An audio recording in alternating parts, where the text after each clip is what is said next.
time for another Farm Fact Friday, and it is a pleasure to be with you once again. We are going to continue talking about filling the freezers for later use of foods that we either grow in the garden or get from a farmer's market or at a farm stand. And last week we talked about canning, and I specifically went into tomatoes. Well, today we're going to talk about a little bit about one of our family's favorites, and probably a lot of favorites for farm families, and that is the good old sweet corn. Now, what makes this even better is we've talked about gardening earlier, and we also talked about field corn. We talked about the importance of pollination and the timing of it that is impeccable in order for all of those pollens to get down to the silk in order for each and every kernel to be made. So I've already started to shuck this ear of corn, but you can see that all of that pollination turned into a beautiful ear of corn.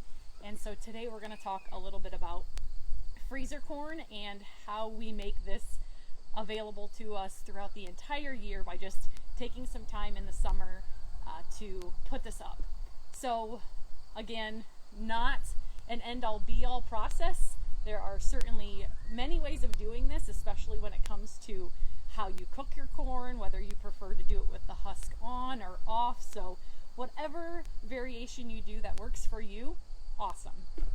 So if I encourage you to do this individually with your family, or even if you get together a couple families and do this, it makes for a great corn party, and you kind of divide and conquer, and by the end you just all take home delicious sweet corn to put in your own freezer. So without further ado, let's just kind of go through the process of what it would look like to put some freezer corn away so that you don't have to buy that canned corn in the store.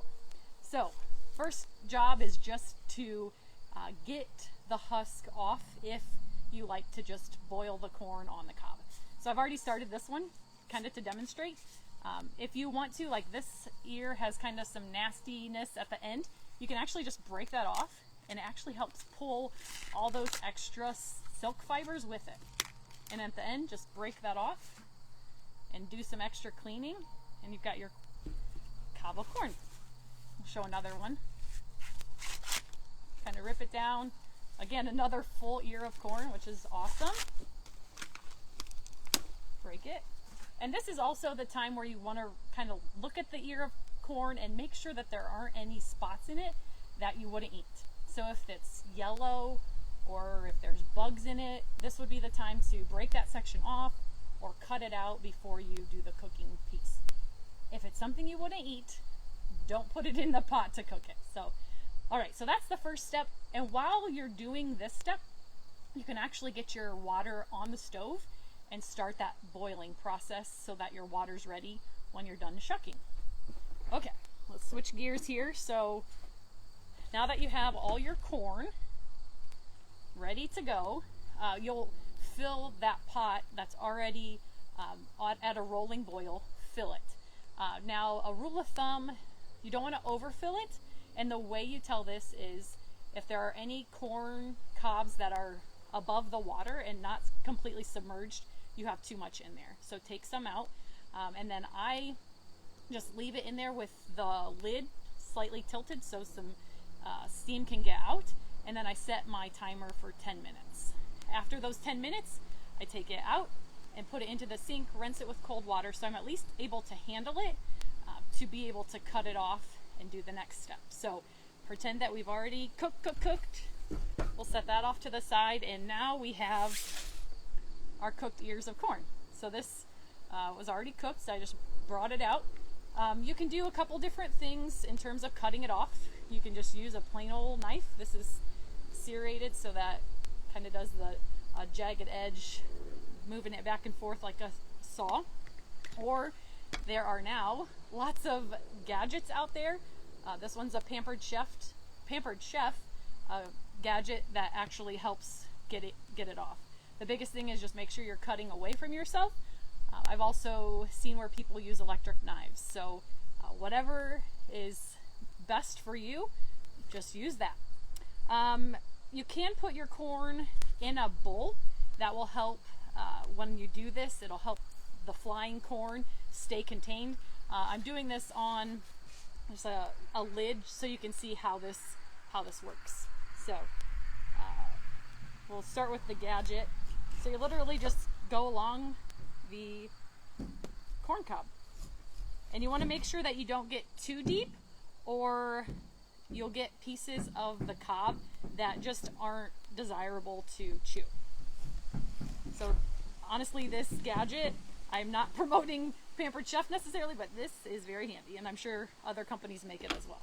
Or the knife option, like I said, just saw back and forth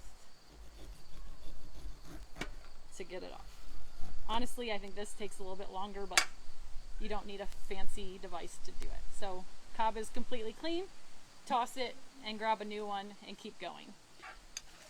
So once you have quite a bit, a bowl full, you're ready to put it into bags. So I typically am not one that cares necessarily about brand, but I have found that Ziploc bags really do provide an extra protection as it comes to leaking. So the other bags do tend to split for whatever reason. So I do, for any of my freezing of fruit or veggies, I do use brand name. So up to you whether you want to chance that with a little less of a cost. So just grab any type of scooping device. I use measuring cups. Just fill a cup and start to fill your bag. Now you don't want to jam these packed full. I usually fill them about 3/4 of the way full, maybe a little bit more. And then I fold it over, push out any extra air, and seal it tight. So I've noticed with this corn, it's looking a bit dry. So I'm actually going to try a brine of water and sugar and salt to see if that helps with the moisture factor. If anybody else has experience with this, I would love to hear it. So share with us in the comments what you do if the corn appears to be too dry. I did do some previously this year and also a little dry, but I left it as is. I'll probably add that to things like vegetable soup. But I want to make sure that it's not too dry for just plain old eating with, roast beef or whatever. Our kids just love corn, so I want to make sure that they like this and it's not too dry, just to put into a pot and warm up. So I'm going to try that brine unless someone else has a better idea. I would love to hear that. So typically in this bowl there would be lots and lots of juices from the cob of corn, or the collectively cobs of corn, but here it's just not showing that to me. So like I said, not fully experienced with a more dry crop, but we're going to try that brine this time and see what happens. So, and that's it. I flatten it out so that it's easy to put in the freezer. And then one thing to do, it's a little bit windy here, one thing to do is you can write the year on the bag before you fill it. That way if you have overlap of years, that you can use the older corn first. So I hope you guys learned something today, or if you could share any knowledge with the group and me, I would love to hear it as well. As always, if you have ideas or know someone that would enjoy this, feel free to share it on. And we love interacting with you all on social media, so find us on all the platforms that you enjoy. With that, have a great rest of your Friday, a wonderful Labor Day weekend that is safe and full of family fun, and we'll check you back next week. Take care.